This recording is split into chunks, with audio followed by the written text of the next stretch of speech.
کے نتیجے میں منتج ہوتے ہیں، اور تقوی جو ہے وہ شریعت اسلامی، شریعت مصطفیٰ کی تابع فرمانی کا نام ہے۔ اگر اس کے علاوہ کسی نے تقوی کا نام رکھا ہے، تقوی کا نام کسی اور چیز میں ڈھونڈا ہے، یا تقوی کسی اور چیز میں تلاش کرتا ہے، تو وہ اپنے خیال کے مطابق تقوی اختیار کرتا ہے، یا تقوی کرتا ہے، یا تقوی کا معیار بناتا ہے۔ رسول اللہ صلی اللہ علیہ وسلم کی شریعت کے مطابق تقوی کا معیار یہ نہیں ہے۔ حضرت عمر فاروق رضی اللہ تعالیٰ عنہ سے کسی شخص نے تقوی کے بارے میں پوچھا کہ تقوی کے معنی کیا ہیں۔ بڑی مشہور بات ہے، آپ نے پہلے بھی کئی بار سنی ہوگی۔ حضرت عمر فاروق رضی اللہ تعالیٰ عنہ نے اسے ارشاد فرمایا کہ تقوی، تو کبھی کسی جنگل میں گیا، کبھی کسی ایسے جنگل سے گزرا جہاں پہ گنجان جھاڑیاں ہوں، کانٹے دار جھاڑیاں ہوں، ان کے اندر سے کبھی گزرے ہو؟ انہوں نے کہا جی گزرا ہوں۔ انہوں نے کہا کہ بس یہی تقوی ہے۔ جس طرح انسان ان کانٹے دار جھاڑیوں سے اپنے کپڑوں کو سمیٹ سمیٹ کے یوں کر کے گزرتا ہے کہ اس کے کپڑے کی جھاڑیوں کے کانٹوں کے اندر الجھ کے پھٹ نہ جائیں، تار تار نہ ہو جائیں، اس اپنے کپڑوں کو بچانے کے لیے جو شخص اپنے کپڑوں کو ان کانٹوں سے بچانے کے لیے اور پھٹنے سے بچانے کے لیے جس طرح کوئی شخص ان جھاڑیوں کے اندر سے گزرتا ہے، تو یہی تقوی ہے کہ مسلمان مومن گناہوں اور نافرمانیوں کی جھاڑیوں کے کانٹوں سے اپنے آپ کو بچا کے گزر جائے، اس کو تقوی کہتے ہیں۔ پھر فرمایا وَابْتَغُوا إِلَيْهِ الْوَسِيلَةَ، اور اللہ رب العزت کی ذات تک پہنچنے کے لیے وسیلہ کی تلاش کرو، وسیلہ چاہو۔ ابتغاء کہتے ہیں کسی چیز کی چاہت کرنا، کسی چیز کو چاہنا، طلب کرنا۔ اللہ فرماتے ہیں وَابْتَغُوا إِلَيْهِ الْوَسِيلَةَ، اس رب ذوالجلال تک پہنچنے کے لیے کوئی وسیلہ تلاش کرو۔ حالانکہ اللہ رب العزت یہ کہہ سکتا تھا کہ تو میرا بندہ ہے، میں تیرا رب ہوں، میں تیرا خالق ہوں، میں تیرا مالک ہوں، میں نے ہی تجھے پیدا کیا، میں نے ہی تجھے پالا ہے، میں نے ہی تیری پرورش کی ہے، میں ہی تیرا پروردگار ہوں، لہٰذا تو براہ راست میرے پاس آ جا، درمیان میں کسی اور واسطے کو تلاش نہ کر۔ میں تیرا رب ہوں، تو میرا بندہ ہے، تو میرے پاس آزادانہ طور پر آ، تجھے راستے میں کسی اور راہبر رہنما کو تلاش کرنے کی ضرورت نہیں ہے۔ لیکن اللہ تعالیٰ خود کہہ رہے ہیں کہ وَابْتَغُوا إِلَيْهِ الْوَسِيلَةَ، اس تک پہنچنے کے لیے کوئی وسیلہ تلاش کرو۔ اس کا مطلب ہے کہ اس تک پہنچنے کے لیے کسی ایسی ہستی کو تلاش کرو کہ جو اس تک پہنچ چکی ہو، تاکہ وہ تمہیں اپنے ہاتھ سے پکڑ کر کے بارگاہ الہی میں لے جائے۔ اس کو یا وَابْتَغُوا إِلَيْهِ الْوَسِيلَةَ کہتے ہیں۔ اور اس کائنات میں ہاتھ سے پکڑ کر کے بارگاہ الہی میں پیش کرنے والی جو آخری ہستی ہے وہ رسول اللہ صلی اللہ علیہ وسلم کی ہستی ہے۔ ہمارے صاحبان طریقت جو بزرگان طریقت ہیں، جنہوں نے ساری زندگیوں شریعت کے مطابق گزاری ہیں، ان کا ایک لمحہ بھی شریعت کے بغیر نہیں گزرا۔ انہوں نے طریقت کے نظام کو اس طرح بیان کیا ہے کہ کوئی شخص اگر کسی صاحب شرع، صاحب طریقت کے ہاتھ میں اپنا ہاتھ دیتا ہے، وہ اس کا ہاتھ پکڑ کے اس سے اوپر والے درجے میں لے جاتا ہے، وہ اس سے اوپر والے درجے میں لے جاتا ہے، وہ اس سے اوپر والے، حتیٰ کہ بالآخر وہ سلسلہ بسلسلہ ایک ہاتھ سے دوسرے ہاتھ میں ہاتھ دیتے دیتے آخری ہاتھ جو آتا ہے وہ رسول اللہ کا آتا ہے، اور رسول اللہ اس کا ہاتھ پکڑ کے بارگاہ الہی میں پیش کر دیتے ہیں۔ یہی وسیلہ کی آخری تشریح ہے کہ رسول اللہ صلی اللہ علیہ وسلم بارگاہ الہی کے مقبول ترین بندے ہیں، بلکہ اعلیٰ ترین بندے ہیں، اور ان کو ہی اللہ کی بارگاہ میں پہنچنے کا راستہ معلوم ہے، ان کو ہی اللہ تعالیٰ کی بارگاہ میں پہنچنے کا طریقہ معلوم ہے، اور وہ ہی اللہ تعالیٰ کی بارگاہ میں لے جانے کا راستہ جانتے ہیں، اور وہی ایک اتھارٹی رکھتے ہیں کسی بندے کو اپنے رب کی بارگاہ میں لے جانے کا۔ ان کی اجازت کے بغیر، ان کی اجازت کے بغیر، ان کی اجازت کے بغیر کوئی بندہ بارگاہ الہی میں مقبول نہیں ہو سکتا، حتیٰ کہ کوئی نبی بھی ان کی وساطت کے بغیر نبوت کے مقام پر فائز نہیں ہو سکتا۔ انبیاء کو نبوت ملی ہے، وہ رسول اللہ کی نبوت کے وسیلہ سے نبوت ملی۔ حضرت ابو ہریرہ رضی اللہ تعالیٰ عنہ سے روایت ہے، حضور علیہ الصلوۃ والسلام نے ارشاد فرمایا، اذا صلیتم علیہ، جب تم میرے اوپر درود پڑھو، فصلو الی الوسیلۃ، تو پھر اس رب تک پہنچنے کے لیے وسیلہ مانگو۔ قیل یا رسول اللہ ومن وسیلۃ، حضور علیہ الصلوۃ والسلام سے صحابہ کرام نے پوچھا کہ وسیلہ، یا رسول اللہ صلی اللہ علیہ وآلہ وسلم، ہمارے ماں باپ آپ پر فدا ہوں، ہمارے ماں باپ آپ پر قربان ہوں، آپ بھی کہیں ہمارے ماں باپ حضور پر قربان ہوں۔ کیونکہ صحابہ کرام رضوان اللہ تعالی علیہم اجمعین جس وقت رسول اللہ صلی اللہ علیہ وسلم کو مخاطب کیا کرتے تھے تو سب سے پہلے یہی کہا کرتے تھے کہ یا رسول اللہ میرے ماں باپ آپ کے اوپر فدا ہوں، میں آپ سے ایک بات پوچھنا چاہتا ہوں۔ اس کے بغیر صحابہ کرام، اس جملے کے بغیر صحابہ کرام رسول اللہ صلی اللہ علیہ وسلم سے کلام کا آغاز فرمایا ہی نہیں کرتے تھے۔ جب بھی کہتے یا رسول اللہ میرے ماں باپ آپ کے اوپر فدا ہو جائے، فرمایا قیل یا رسول اللہ صلی اللہ علیہ وسلم ومل وسیلۃ، یا رسول اللہ وسیلہ کیا ہے؟ قالا، آپ علیہ السلام نے ارشاد فرمایا، اعلیٰ درجۃ فی الجنت، کہ وسیلہ جو ہے یہ جنت میں اعلیٰ ترین درجہ، اعلیٰ ترین مقام ہے۔ لا ینالھا الا رجل واحد، وہ صرف سوائے ایک شخص کے اور کسی کو نہیں ملے گا۔ آپ دیکھیں کلام کے اندر جاذبیت کو دیکھیں، کلام کے اندر فصاحت و بلاغت کو دیکھیں۔ آپ فرماتے ہیں کہ جنت میں وہ ایک اعلیٰ درجہ ہے، لا ینالھا الا رجل واحد، جنت میں وہ ایک ایسا اعلیٰ ترین درجہ ہے جو سوائے ایک شخص کے اور کسی کو نہیں ملے گا۔ پھر فرمایا وارجو ان اکون انا ہوا، اور مجھے یہ امید ہے کہ وہ شخص میں ہی ہوں۔ براہ راست نہیں کہا کہ مجھے وہ وسیلہ ملے گا، بالواسطہ طور پہ کہا کہ کوئی ایک شخص ہے جس کو وہ اعلیٰ درجہ ملے گا۔ آپ نے فرمایا مجھے امید ہے کہ وہ شخص میں ہی ہوں جو اس وسیلہ کے مقام پر فائز ہو۔ اسی طرح حضرت عبداللہ ابن عباس رضی اللہ تعالیٰ عنہ سے روایت ہے، قال رسول اللہ صلی اللہ علیہ وسلم، کہ رسول اللہ صلی اللہ علیہ وآلہ وسلم نے ارشاد فرمایا، صلی اللہ لی الوسیلۃ، کہ تم میرے لیے وسیلہ طلب کرو، وسیلہ مانگو۔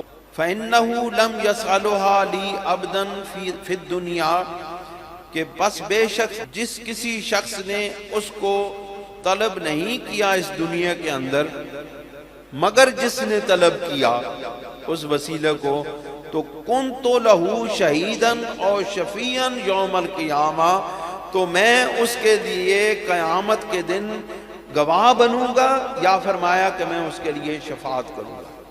اس لیے علماء کرام نے ارشاد فرمایا ہے کہ جب مؤذن اذان دے لے تو اس کے بعد حضور علیہ السلام کے اوپر درود شریف پڑھنے کے بعد وسیلہ مانگنا واجب ہے۔